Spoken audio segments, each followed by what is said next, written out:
Well, good afternoon, everybody, and welcome back to Iowa Prison Perspectives. My name is Sue Hutchins, and I am the person who started this channel and continues to run this channel. It's actually a collaboration between Living Beyond the Bars of Iowa, the Iowa Justice Action Network, and Iowa Cure. The purpose for this channel is to inform you, the public, from various perspectives about prison and prison life. I interview people who have been in prison and are now out. I interview people who are going to be going to prison, just got into the system. I interview family members and loved ones who have someone who is currently incarcerated or has been incarcerated. And I interview people who have worked in the criminal justice system. I also interview advocates who, for whatever reason, work with people or family members of incarcerated folks and would like to see some things change for the better. I would like you to get in touch with me. I would like to hear your comments on whether you agree with what I'm doing or disagree with what I'm doing, what your thoughts are. If you feel like you would like to be interviewed, please contact me. I can be reached at iowaprisonperspectives@gmail.com. That's iaprisonperspectives@gmail.com. And I really, really look forward to hearing from you. I also would like you to subscribe if you're interested in this. That helps keep me on the air. So I would appreciate that. The interview that we're going to have today is a redo of an interview that I did a week or so ago with Phillip. We had some trouble. We had some technological trouble with the first interview. And so I'm going to be taking that down as soon as I put this interview up. So Phillip is going to have the chance to retell you what he told you in the first interview so that you can actually hear everything that he's saying. So, with that, I will ask Phillip to please share with you whatever he would like to about what got him to prison and what prison was like for him. It's all yours, Phillip. Thank you. Good morning, Sue. Yes, my name is Phillip Buchanan. I'm finna share with you, a portion of my story and what led me to prison and what prison was actually like. So first of all, this is not a, excuse or try to diminish my actions. I take full responsibility. But this is rather an explanation, to like peek into my psyche, how I process information and things of that nature, at the time. Um, but to backtrack a little bit, um, I think a part of the reason that I was incarcerated um, was dealing with a lot of trauma that I didn't have the tools to cope with, at that time. So I lost my father, my great grandmother, both of my grandparents, uncle, uh, a lot of companions from the neighborhood. Um, and these were people that I ate with, that I laughed with, that I joked with. These were um, my, my my comrades, so to speak. People that you Um, loved. People that you yes, loved. yes, absolutely. Um, so, and then, my brother, he um, was shot and killed in 2009. And I think that's what sealed the deal for me, so to speak. I'm not sure if you're familiar with St. Louis, um, but there's this restaurant called Me Hungry Barbecue Catering. Um, that was my brother's father's restaurant, and that's where he was working at the time. So I was in a bad headspace. So from the first loss from 1999 to 2009, I was, age 10 to 20. And these were people who were, arguably formative people in your life. So in my life, so dealing with that, and I didn't cope with it well. You know, I acted brashly, you know, incorrectly. Ultimately, that would led that that's what led me to prison. Um, you know, during the case, it was an altercation between me and a gentleman. I was like, you know, 20 at the time. He was like, you know, 19, 18, or something like that, or whatever. But I can't recall if it was about the quality or the quantity of the product. You know, I was just buying marijuana. Um, it resulted in a gunfight. Um, I shot him 11 times. He shot me 8 times. He passed away, and you know I lived, and that's what landed me. Was he an acquaintance of yours?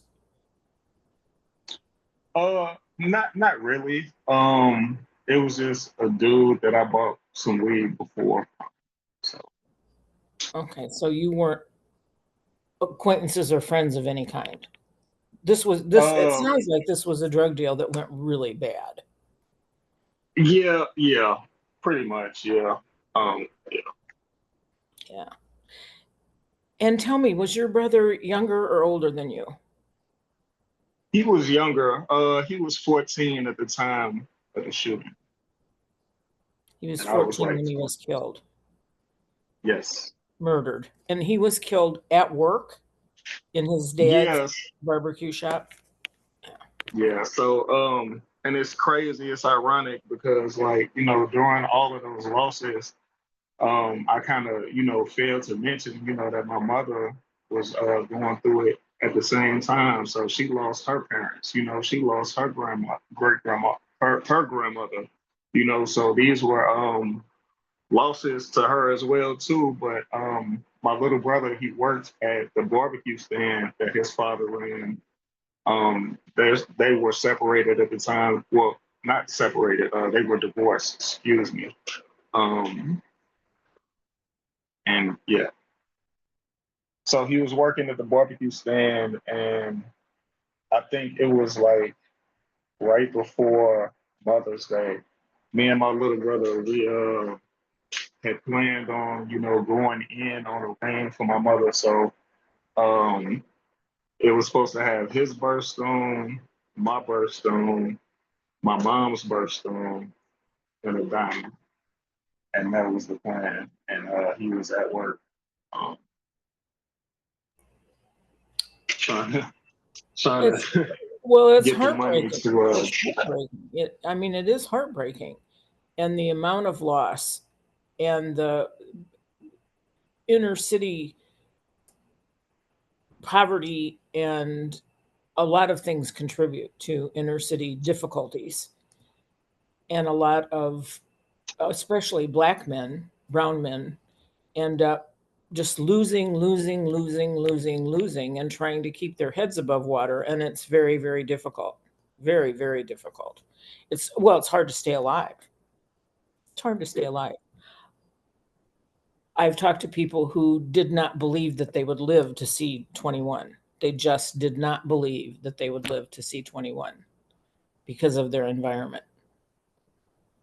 And And you when they know did what, live Sue? Like, past, yeah, when they did live past 21, they didn't know what to do with themselves because they never dreamed that would happen. They had no future plan, goals, ideas. They were just lost because they were still alive. I mean, yes, that's absolutely. a tragic statement on the conditions of the inner city in this country. That is a tragic statement that so many young men feel that way. It's tragic. You were going to say something. I interrupted you. So please say what you were going to say. Oh no, I'm sorry. I was interrupting you because I agree wholeheartedly with what you said. But like that was the case with me as well. You know, in the back of my mind, you know, um, I thought, I probably would never live past 21 myself too, right? So I think that prison, and this is horrible as it sounds, but I want to keep this in context. It was a blessing and a curse for me because it allowed me to live past 21. It taught me some valuable life lessons. It taught me interpersonal skills with people, how to, approach different situations. So that's the blessing of it. But I just paid way too much for those lessons, in Exactly. my opinion. Exactly. And a lot of people, young men and some women who've been in prison have said the very same thing. Prison saved my life Yes, because it kept me alive and provided some structure and some programs, and the violence was more controlled than it was on the street. And I had goals on a regular basis. So for absolutely. that, I think, I mean, I do think that prison has its place. I personally, I would just like it to see. I would like to see more programming, more therapy, more help, for lack of a different word, for people, individual people, and what they need. I certainly would like to see more trauma addressed in prison. Oh, my cat! Meet my cat. Get down, sweetheart. Get down. You can't be up here. She's just like a kid. The minute I get busy doing something, there she is. The rest of the time, if I'm here not doing anything, she's just laying, sleeping. Just like kids. Just like kids, I tell you. Anyway, so yeah, I would just like to see some better programming, some realistic help, and some humanism. And I agree. Unfortunately, that's not what it is. Like, Needs so much. I,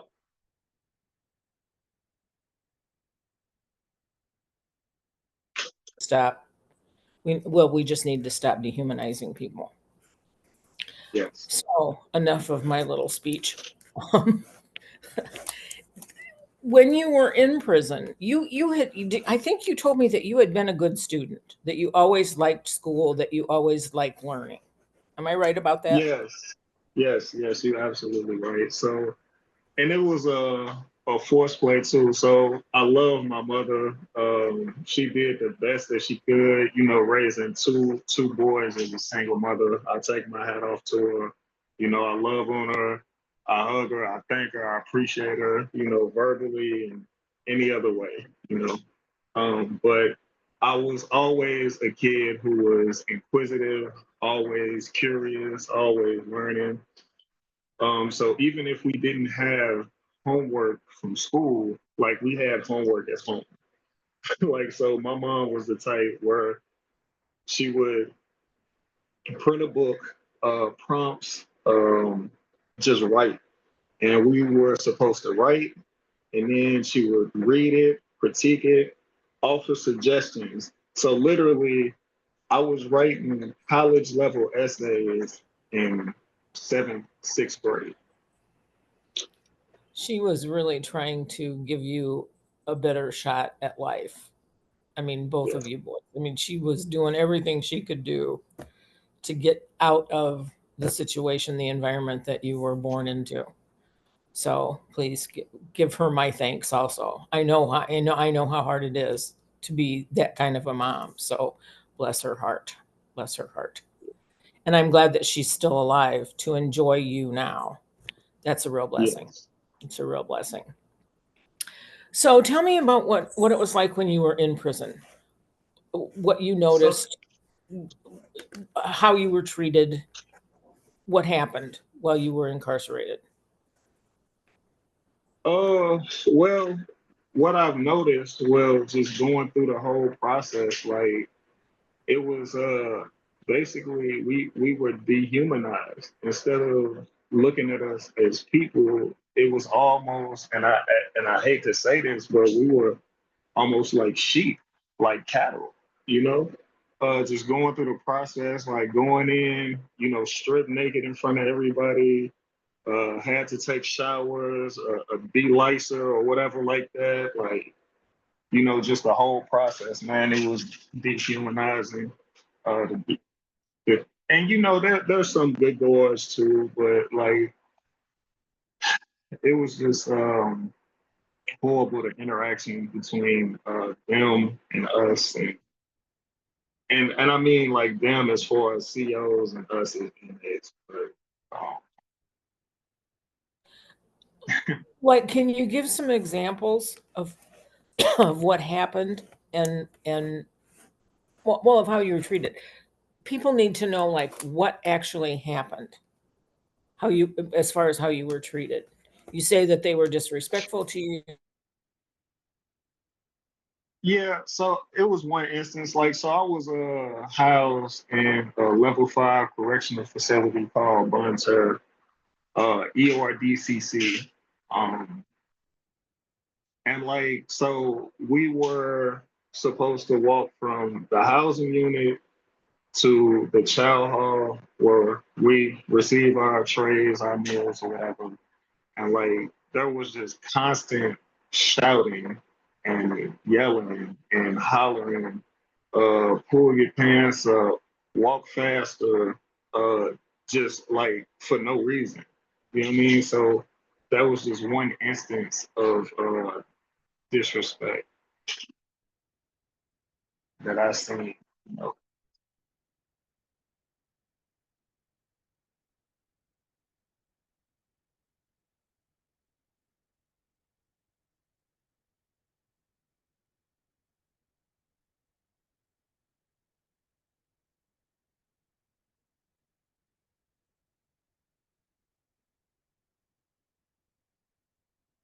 So, Can you hear me now again? yes, yes. Yeah, I lost you. I don't know what happened, but you froze and I could hear nothing. So I will cut that part out of this so Okay. that you don't have to start all over. I'll cut out till now to this part right now. Um, so you were saying that you were in Bonterre, level 5 prison in Bonterre. So if you would start with that sentence and go with what you were going to say. Okay. Yeah. So I was housed in a level 5 correctional facility, Bonterre, ERDCC. And the level 5 was like you have to have, I think, 20 years or better, 15 or something like that, or 10 or better. I'm not sure about the qualifications, but most of the individuals there, um, they served like lengthy sentences. Like most of them had life without. If you had a guy who had numbers, um, they were outrageous. He was supposed to serve like 706. So it was insane the type of time that they hand out to these individuals. But we were supposed to walk from the housing unit to the child hall. Um, and on the, walk to the child hall, there are guards stationed at various positions or whatever. And it was just like constant beratement. Like, and they never really got out of pocket with me. They never really addressed me like that, just based on the way that I carry myself. Um, but they just always holler and pull your pants up, walk faster, keep walking, things of that nature. And it was really for me, it was just like control. You know what I mean? Like because there is no other purpose than control, in my opinion. This is one instance that I saw. Uh, Yes. Yes. Did you see people getting talked to disrespectfully, like by COs and guards? I mean, I don't know. Did that happen? yeah. So sometimes some dudes are verbal, some dudes are not.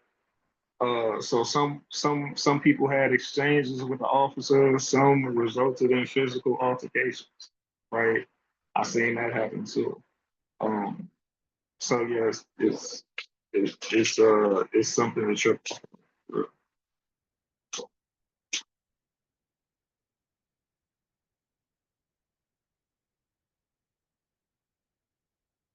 How much time did you actually do in prison? So altogether, I got sentenced to 15 years in prison. Um, I served 12 years and 9 months altogether, and I'm still on parole. And you're on parole for how long? So that's 3 months and 2 years. I'm sure time has passed by now, so I'm gonna say a year is some change. Okay. Is there anything else that you want to say about your experience in prison? Is there anything else you want people to know about your experience in prison? Medically, maybe. Yeah, so that's a very good question. So, I would say that we need better healthcare systems for um, the inmate population, um, because we're human too. So you have people who come to prison, they have, underlying conditions, they have pre-existing conditions. Uh, and the food that they feed us is horrible. Even the food that you buy out of the canteen is horrible. So, yes, but saying all of that, um, I advocate for better medical attention because after my incident, I did some research on it. And like in this book, it's called Prison Profiteers. They outline that there's only like a handful of companies that cater to the prison system in this country. Mm-hmm. So they rack up a bunch of lawsuits, they rack up a bunch of complaints, they file bankruptcy, they move to another state, and it's like a revolving system, which is crazy. But when I say at my incident, I had a stroke back in 2020, December of 2020.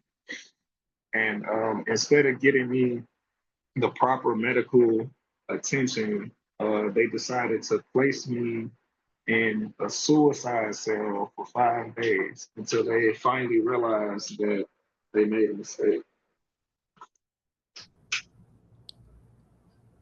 And and what was the mistake? I mean, that's a big mistake. What was the mistake that they made? Um, well, I would argue that they misdiagnosed me. So originally on the day I was cleaning up my cell, um,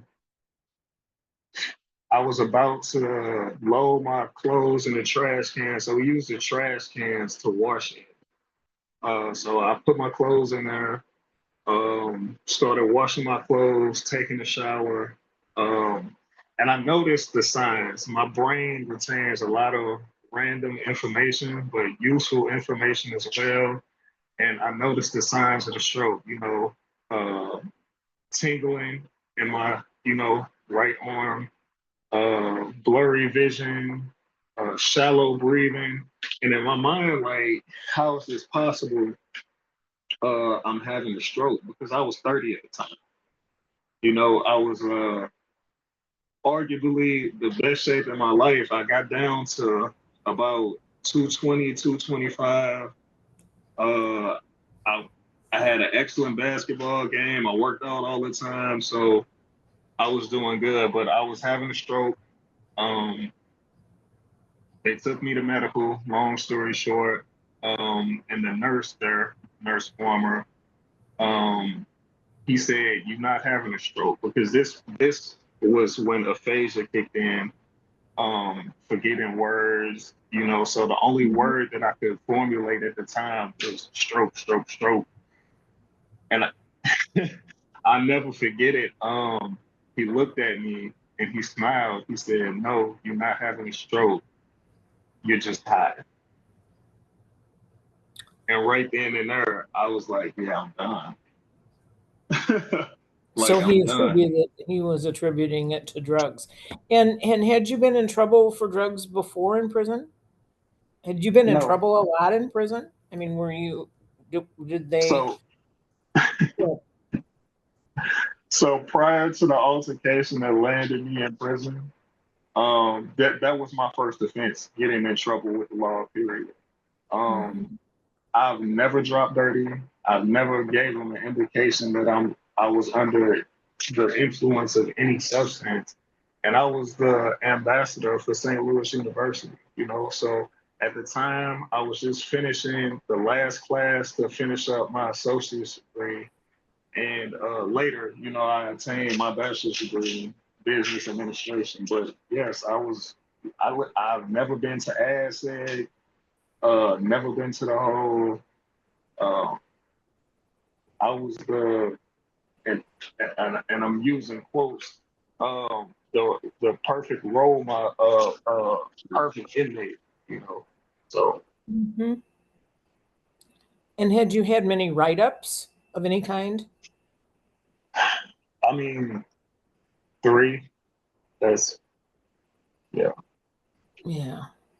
So the assumption that you were not having a stroke was based on what? Well, I mean, it was a really bad time. During the time there was a lot of people who were, completely spazzing out, so to speak, Mhm. falling out, unconscious. So, and it was, and I hate to use the term, but it was an epidemic, and that was that what was happening at the time. Yeah, so it was just assumed that you were doing what a lot of the other incarcerated men were doing, which was using Right. drugs and and so so you were put on suicide watch for 5 days. And then what happened? So during those 5 days, I really couldn't eat. As I said before, aphasia had kicked in, so I had lost my power of speech completely. I was just uh, Jeez. used. Excuse me. I said, "Geez." Yeah, yeah, yeah. Uh, but it was baby talk. Um, the right side of my body was paralyzed, so I drank very little water because I knew, like, in my rational mind, like I need water, but I really didn't. But during that time period, I was trying to get the attention of anybody who would listen, but it was, just business as usual. So did anybody check on you? I mean, was anybody trying to help you get some attention, some medical attention? So ultimately, I'll never know who did it. As I said, I was a student and, an employee at St. Louis University too. So obviously, based on my reputation, what I put out there, um, they were concerned about me. I had a few other inmates who were uh, could, could be influential at the time too, which is a whole other story. But so there was a lot of factors working in my favor. My mom had called up to the prison. My girlfriend at the time, she called up to the prison. So there was a lot of, influencing factors. And it took 5 days, basically, Yes. for anything to happen. So then, I think you told me that after that 5 days, they took you to the hospital. Well, no. So they did a test at Bonter. They took me to a private facility to do an MRI, and then they took me to the hospital where they were supposed to take me to the hospital. They drove back to Bonter, grabbed their cell phones, and men drove me to the hospital. And when I got there, after everything had calmed down, the doctor told me if you had gotten here 20 minutes late, there was, nothing that I could do. And that's just really appalling. And correct me if I'm wrong, I would imagine that that period of time where you were being taken for an MRI and then back to the prison and then onto the hospital was a really, really stressful time for you. Yeah, for sure. And like it's crazy because like you can't really think like rationally. Like it comes in spurts. There's Mhm. lucidity, so to speak. And like, in my rational mind, I was like, man, these dudes are in charge of my life. Like Mhm. I'm literally dying right now. And Mhm. like there's nothing that I could do about it. So all I could do was pray. Yes. Yeah. Yes. And it's a miracle that you're alive. It's a miracle that you lived through being shot 8 times. And it's a miracle that you are functioning after that stroke. So I mean, Yes, both of those are miracles. I know sometimes it doesn't feel like it, but they are. Both of those are. I mean, from my perspective, and I think from a lot of people's perspectives, when they watch this, they will be amazed at what you have survived. Given your history of all the loss, then prison after being shot, then a stroke, and now here you are still alive and functioning. It's pretty amazing.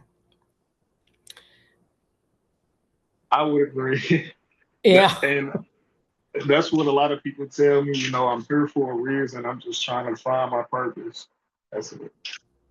exactly. Exactly. And sometimes that takes a long time to find. I mean, we just have to keep searching and waiting for it to come to us and do what we can to bring it to us. So can you talk a little bit about that, about what reentry has been like, how long you've been out and what your reentry experience has been like? Honestly, so it's kind of lonely. Like I still have my mom, she my heart. I have my mom, I have a couple good, acquaintances, but other than that, it's kind of horrible. And I was kind of discouraged, at the time because I literally put in hundreds of applications, like literally hundreds of applications, and nobody would give me a call back.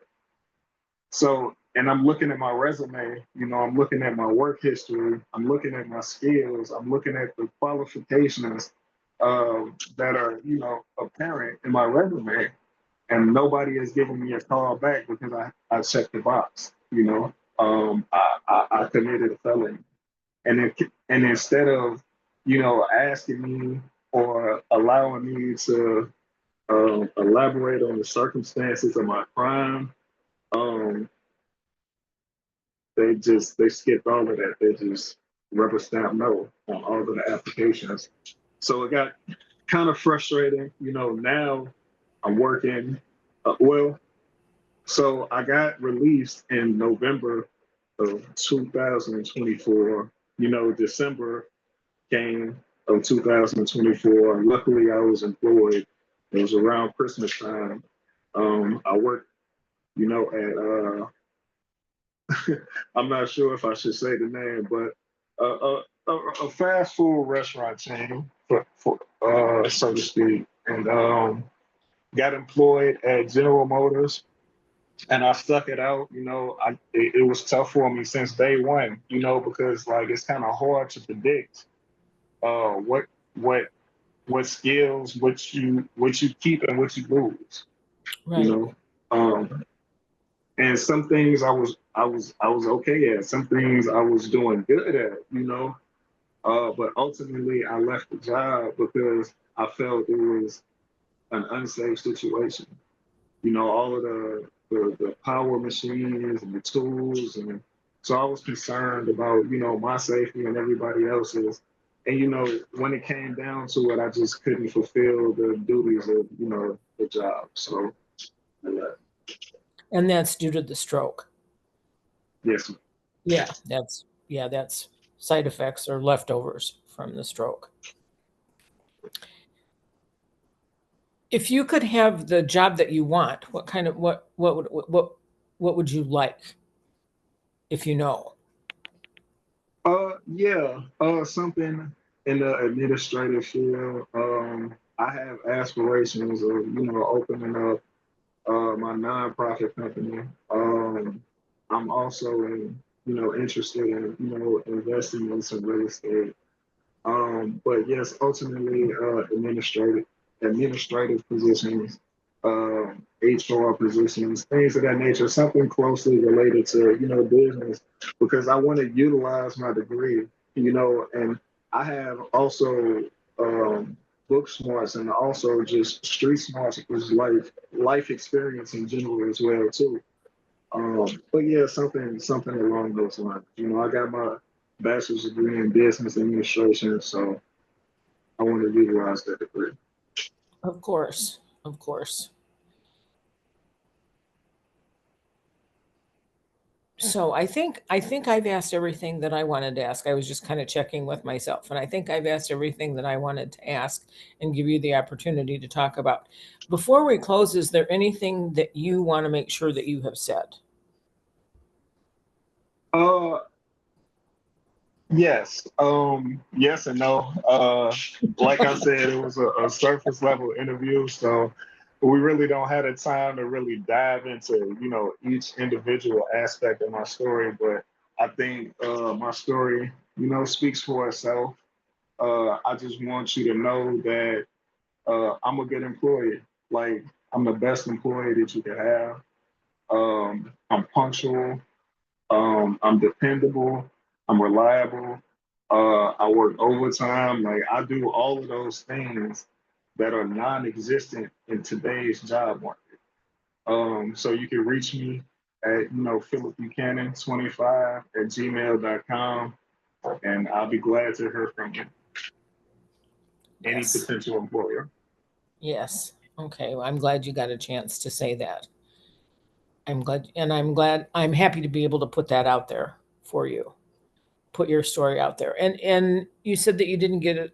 We didn't have the time to go in deep into your story. If you would like to be interviewed again and talk more about your story, we can certainly do that. That's entirely up to you. Absolutely. Okay. Absolutely. Okay. Okay. Then that's what we'll do.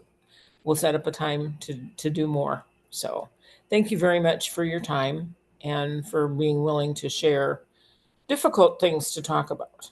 Very difficult things to talk about. And it's really a privilege to be part of putting that out there for you. So I'm thank you very much. So now we're going to close for today. And once again, I'm Sue Hutchins, and this is Iowa Prison Perspectives. And I would love to hear from you. I can be reached at Iowa Prison Perspectives at gmail.com, and that's IA Prison Perspectives at gmail.com. I hope as you have listened to this interview, you have heard the amount of trauma and tragedy that Philip experienced and the way that he has been able to turn himself around and wants very much to be productive and give to society. I think it's really important for you, the public, to see and meet people who feel that way, who want to be productive, who want to give to society, who want to be good citizens. So, thank you very much for listening. And please get in touch with me and let me know your thoughts. I very much appreciate being able to do this. And I will see you again soon. Goodbye for now.